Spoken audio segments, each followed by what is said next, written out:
Dominant sevenths are super common, especially in the blues, but you'll really hear them all over the place. Funk, rock, soul, they show up in tons of styles. One of the coolest things about dominant seventh chords is that even though they're major, you can play both the major and minor pentatonic scales over them. So for this lesson, we'll be jamming over a really great backing track that's actually part of my new course, Creative Solo System. You can go ahead and download the backing track and the neck diagrams in the description below. Now here's the most important part of today's lesson. We're not going to allow ourselves to just wander aimlessly around the neck. In this lesson, limitation is the key. And from that limitation, we can actually become way more musical and start making clearer, more intentional choices. Most of the time, when I watch students play, they kind of break one of the cardinal rules, and that's this.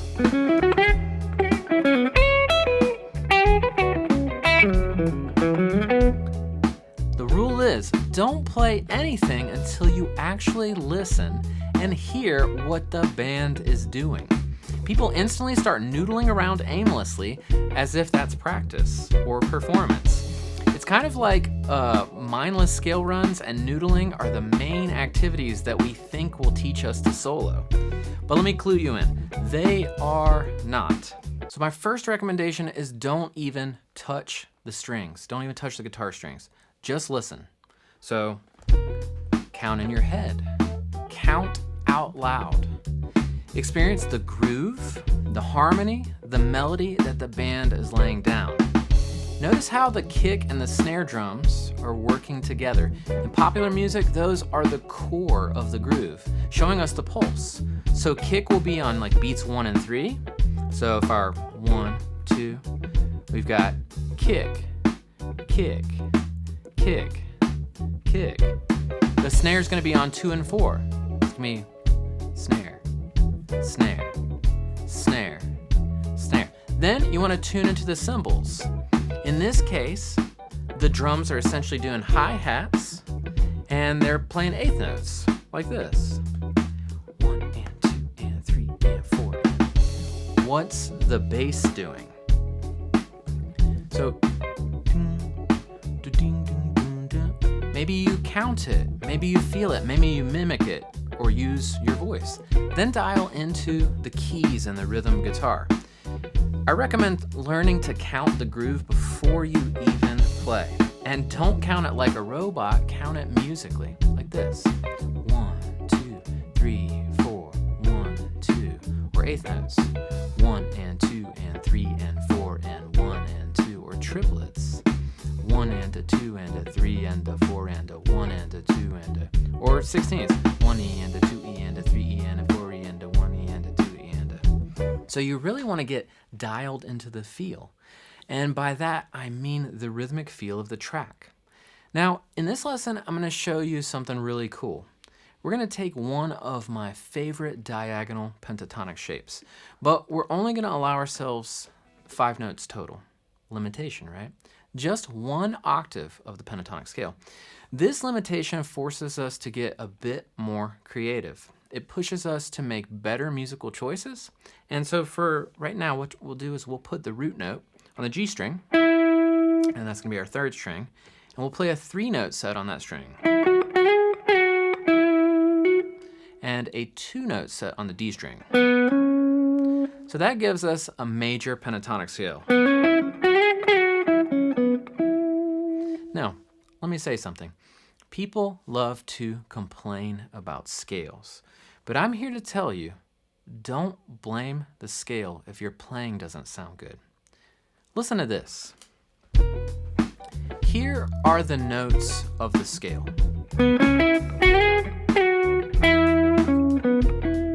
Now, here are the notes that are not in the scale.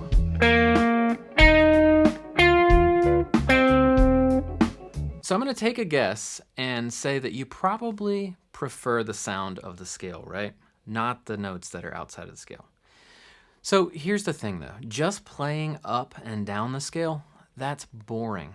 So let's talk about the 5 most important guitar decorations that actually make your playing sound musical. Let's check them out.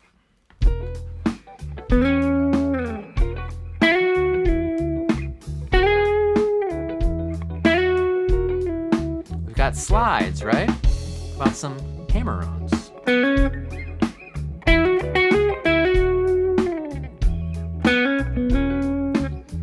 What about some pull-offs?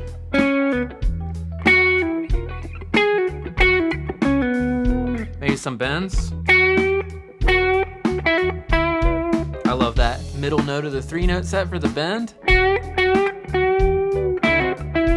And by nature, I've already been doing it, but vibrato. So once you're dialed into the rhythm, you're feeling the pulse, you're hearing the subdivisions, those quarter notes, eighth notes, triplets, and sixteenths. And you know where your 5 notes are. And then you start embellishing with those 5 techniques.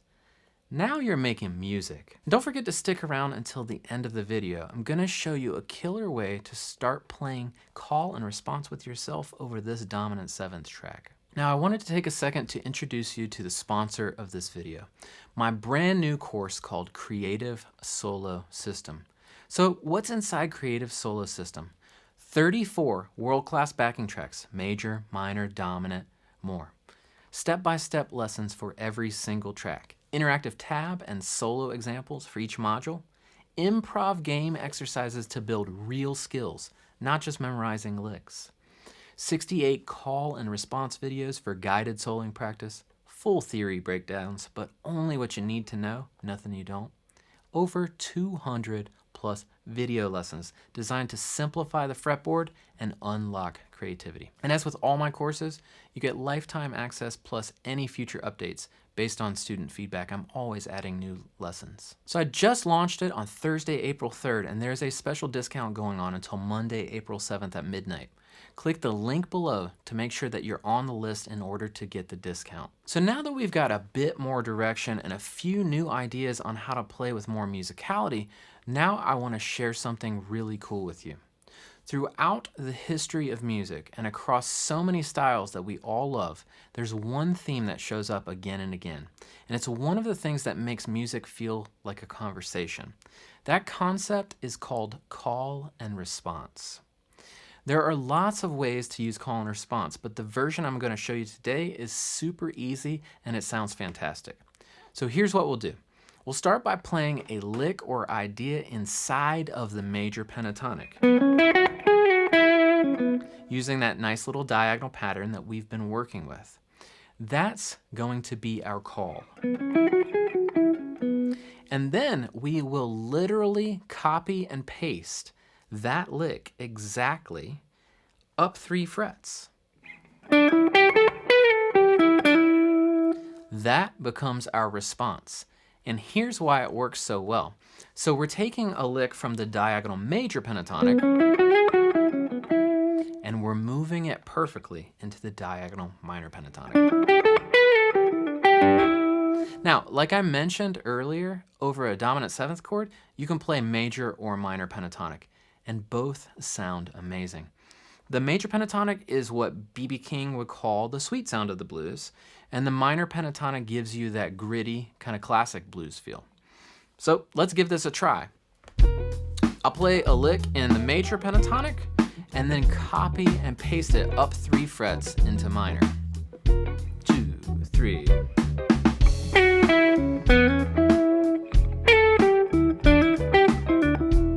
Added a little bit extra on the end. Let's try another one.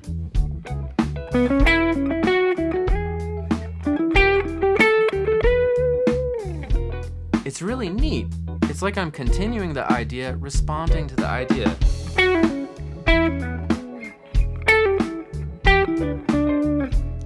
Try a little bit. 1, 2, take it from here. 2, 3, 4, 2, 3, 4, 2, 3, 4. I'm gonna go one more time.